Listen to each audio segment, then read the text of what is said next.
Hi, welcome to today's video. I am my own tripod today, and I really just wanted to ground in nature, so I'm going to lay down. I'm going to take 3 deep breaths. I encourage you to join me, and then we'll get started.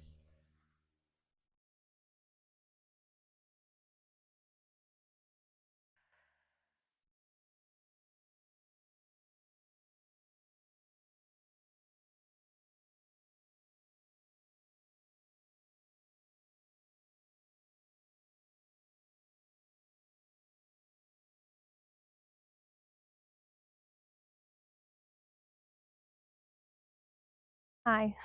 That's a terrifying angle, huh? Is it terrifying or is it adorable? I'm not sure. So, what do I want to talk about? I was walking, as I do before all my videos, and I realized that I'm not making these videos out of sheer expression, as much as I'd like to say that these videos are just for pleasure and hoping that I can teach people things and hoping that, I'm spreading light and joy. Of course, yes. But I'm recognizing that these videos are being made out of necessity. Um, Much like a songbird sings a particular song and attracts a particular bird or group of birds. I'm not really too familiar how that works. I am putting out a message and I am seeing who it reaches. It's kind of like a giant experiment. And there are parts of me that have felt very alone for the majority of my life. One such part is, as a little girl, someone who used to play outside and listen to the wind and make fires out of pine needles and stews out of sticks and cranberries that had fallen from the bushes. I don't think they were cranberries. I don't think we were allowed to eat them either. But that version of myself, that free spirited, imaginary friend, person, girl, child, okay, volume, she wasn't allowed to show up in a lot of the spaces where she was forced, right? So when we're young, we don't have autonomy. We do in some regard when we play. If you are provided the luxury of playtime as a child, then you have some autonomy. If you play in a group, you have to, have group play and abide by each other's rules and such. But I honestly preferred to play by myself as a kid and play with nature and use my imagination to create worlds in which there were different rules. Then there came a time, I reached a specific age, where I was told that I needed to spend my time in a particular fashion, doing a particular task that was deemed of value by adults in my world. And as a child, again, I don't have any say. And I have to listen to the adults. I was confused for a period of time. I was like, surely these things that these adults are telling me to do are going to be fun. Why would anybody want me to do things? Why are people going to take me out of this beautiful environment to do anything other than something that is good for me, something that is better for me, something that is fun? And that is the first betrayal, or one of the first betrayals. As a child, Your own parents put you in an environment, put me in an environment, put young Lana in a place that they deemed good, healthy, beneficial for me to spend my time.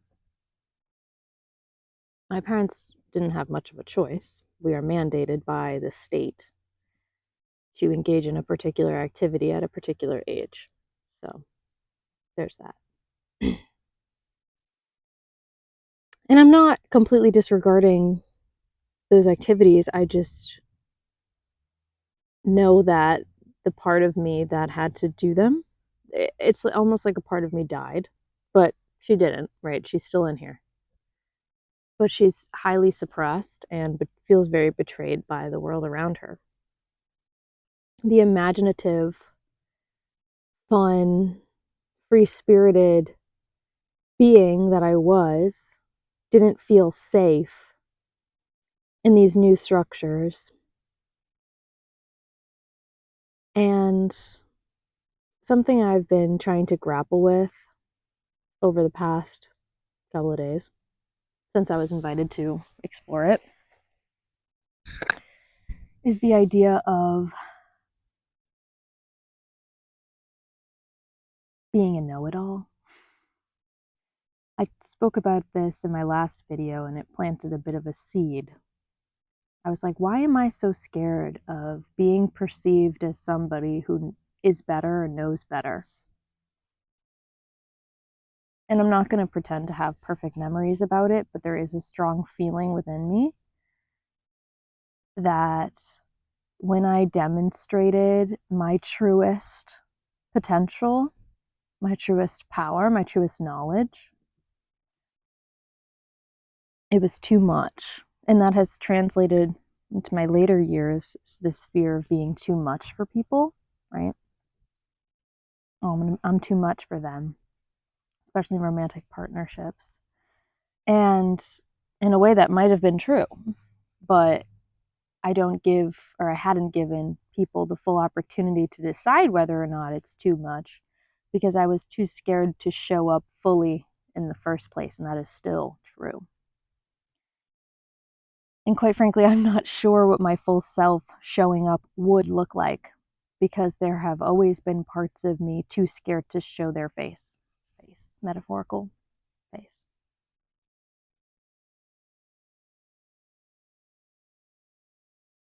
I'm such a loving being that this fear of being perceived as better than you, knows more than you, is one of my biggest fears. And when it is reflected back at me that I am high and mighty and I think I know everything, that is probably one of the strongest wounds. When I was a young kid, I remember being confused about why things were the way that they were when so many people didn't know why they were like that. For example, and a tangible example I'll give, when I questioned teachers at a young age, elementary school level, why do we do things this way? They would respond with things like, this is the way it's always been done. This is the reason you need to get to the next grade. This is so you can get a good job. I don't even know what they answered. And quite frankly, it wasn't a satisfactory response, which is what helped me realize the sham I was in. And like I said, it's not that these structures don't have value. Surely they did. But what I recognized was that it didn't hold much value to me. And I still believe this is true. What a lot of the structures and environments that I was placed in provided me was a perspective that I wouldn't have had otherwise. Right? However, was it the perspective, was it the environment, was it the structure that would have provided me the opportunity to operate at my fullest, most creative potential? No. I realize my necklace is hitting my mic. I hope that doesn't affect your listening experience.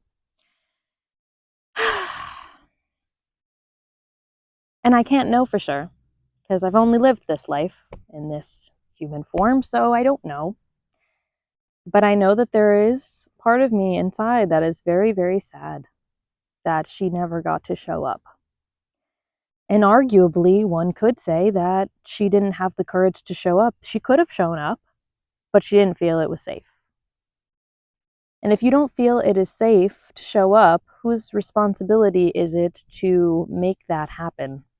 Should we force ourselves to bear our bear our most vulnerable state into an environment that doesn't feel safe? Is that something that serves us? I didn't think so. And right now, one could say that I am bearing my most vulnerable state in a somewhat unsafe environment known as the internet.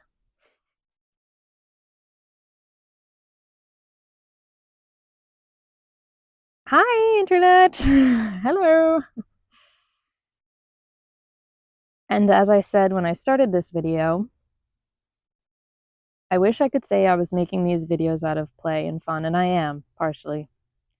But one thing I like to do to myself, for myself, with myself, is to kind of sneak in the side door.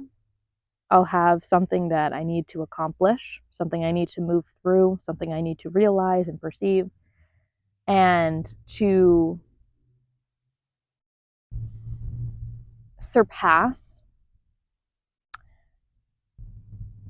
the pain felt by tackling something head on. I will slip in the side door and I will create a mirage of something else to move through it. Isn't that cute of me? I'm very intelligent in that way. So I started creating YouTube videos, and I didn't at all decide, oh, I'm going to sit down and I'm going to create 30-minute videos every day during my lunch break, and I had no plan. I prefer it that way.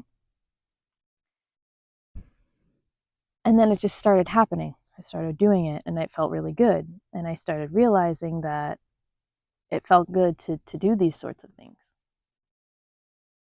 And on my walk today, I realized that it is out of necessity that I am posting these videos.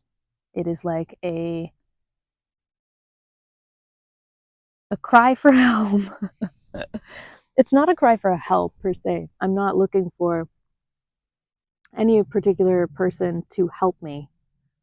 I am understanding that the biggest support I can be is to myself. However, as I've mentioned, there are not many people who resonate at my frequency in my physical space.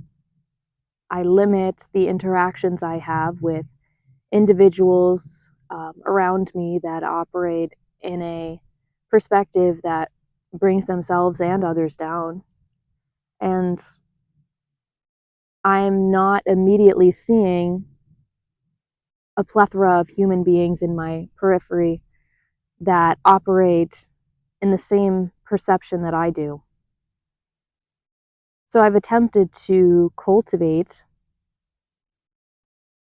a cry out that says, hello, this is me. I am bearing my most vulnerable state on the internet in hopes, secretly, right? This is the secret hope, unbeknownst to me even when I began, that somebody out there will see it and resonate with it on a deep, deep level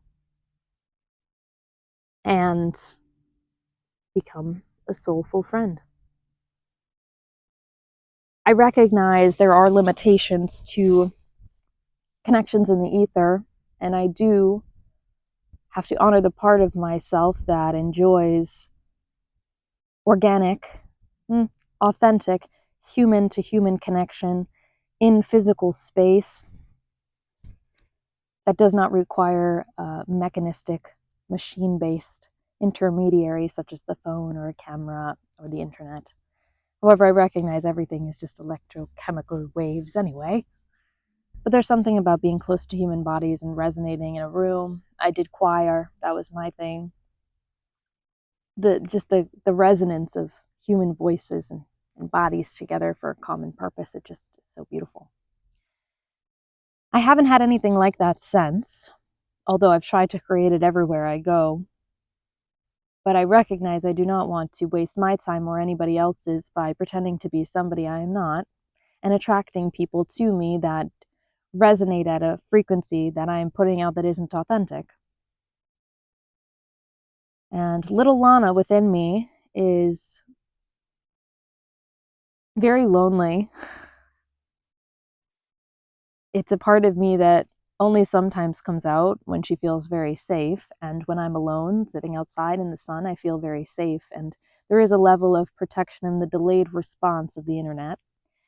And when I used to do live streaming, it was much more of a performance. It was an authentic performance, but a performance nonetheless. This is not a performance. This is genuine authenticity. This is being channeled from a part of me that needs this. And although I am not hurt if nobody watches this, I know at least one person will. And that's what makes me feel it is worth it, because I film these videos and I watch them back and I hear myself and I love myself in watching it back. And then I get excited and giddy at the idea of somebody random on the internet commenting. Somebody commented on my video diary the other day, and the most beautiful comment. It was so sweet, so validating, and so I just want to say thank you if you watch my videos and you comment and you interact and you engage. Just know that not only am I, as a whole person, extremely validated and seen and heard, but little Lana is as well.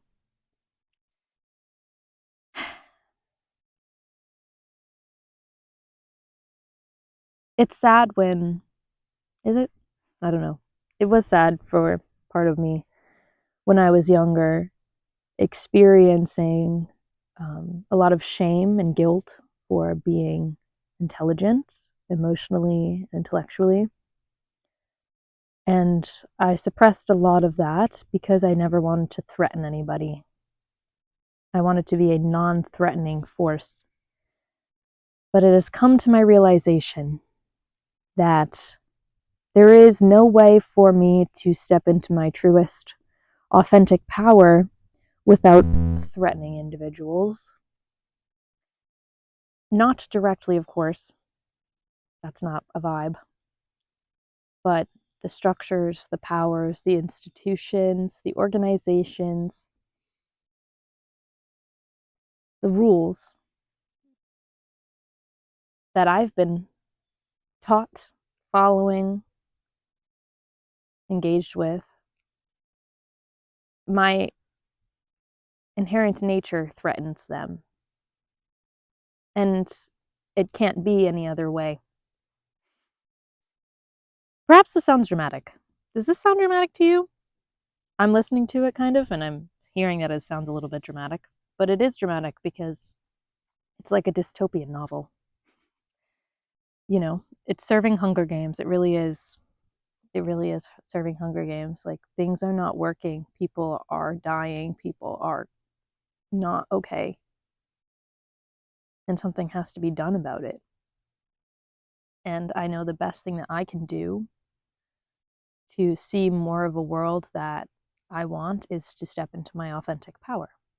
And I have to acknowledge, to step into my authentic power, that it will threaten individuals and institutions and rules, and it will question the status quo. And I have to be okay with that. And I have to make peace with the fact that who I am and the reason why I'm here is not to make nice. It's not to make nice. Although I am nice, I'm very kind and I'm very compassionate. It is not to, I'm not here to spend time smiling and doting on people in power. It is to ask the hard questions and find the answers that I already know and have already known, but other people are seemingly blind to or suppressed. You know that all of the answers come from within, of course, and then they are externalized. And we are living in a world that has been externalized by people of the past, things that have been built by people of the past. Not to say that those haven't served us up until this point, not to discredit the function that they have held. However, there is a new generation, there is a new consciousness that is here now. And I just don't think that I can ignore myself for much longer. As I sit in my 9-to-5 job, staring at my screens, paper pushing, data crunching for powers that be, I ask myself, what am I doing? What am I doing? And who am I doing it for? And I am blessed to have taken this path, to have learned the ins and outs of various institutions, rules, structures. I have a very well-versed knowledge base, experiential knowledge base, not just theoretical knowledge base of a lot of things, and I'm grateful for that. And for the information gatherer that is Lana, hunter-gatherer, but information gatherer, that I would also like to be a hunter. I've been so much of a gatherer in my life. If I'm what is an information gatherer versus an information hunter? I feel like I've also been an information hunter, but I found it exceedingly difficult because I don't have the correct resources. Like, right, to be a gatherer, you don't need weapons. You just need to do it with your hands. But to be a hunter, you need maybe a collective, a strategy, a plan. You need more than just your apparatus. You probably need some tools. So as I move from my journey from gatherer to hunter, or a mix of both, I recognize and acknowledge the part of me that was called a know-it-all and bullied for it as a young age by my peers, who felt threatened by my knowledge, by my teachers who felt threatened by my questions, and recognizing that in order to be authentically powerful in the way I would like to be, I need to be okay with the fear of threatening others and threatening the power structures. And also, the other side of the coin here is trusting that I have the power, the authentic power, to do what I want to do, to trust that I'm threatening, right? There's a part of me that knows I'm threatening, but there's a part of me who giggles at it because that is reflective of all the people, places, things, environments that have reflected back to me that I'm just a young girl. What do I know? I'm just a young girl. I'm just a little girl with big ideas and big dreams. What could I possibly do to change things? And I am sad for the part of myself that was made small because others were scared of me, or because others didn't believe me, or because others thought what I was hoping for was impossible. But I will not stop dreaming. And I will not stop, period. I will not stop this journey that I'm on to understand why things are the way that we are, why things are the way that they are, and why we are the way that we are, and why not more is being done about it. If you look around you, you can probably see that things are being dismantled. A huge disruptor is about to enter one of the highest positions of power in the world. And so prepare to be disrupted. And out of chaos, a beautiful thing can happen. New order.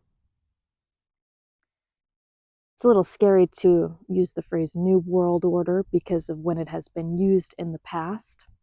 You can think of it as a new world consciousness, and that consciousness is love, compassion, trust, authentic power. Our world has been built on structures of external power, meaning we have to go outside of ourselves to get it. and take it from others to receive it and compete with each other to have it. And that is no longer going to be true when we step into authentic power, as described by Zukov in Universal Human. Great book. Authentic power thrives on love, cooperation, but even more cooperation than cooperation, co-creation.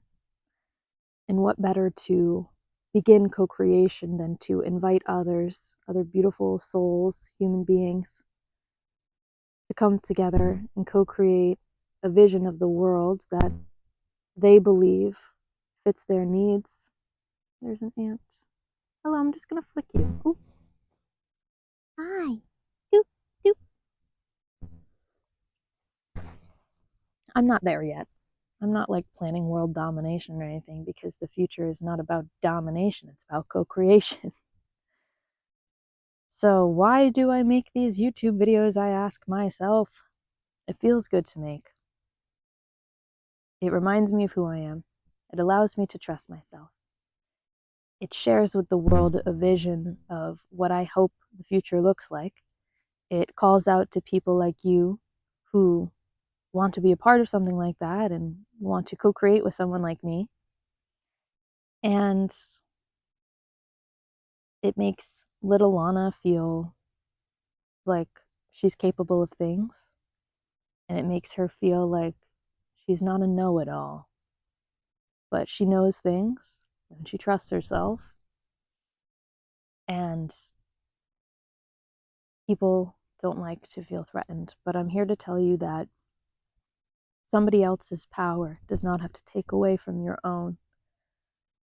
And I didn't understand that until recently.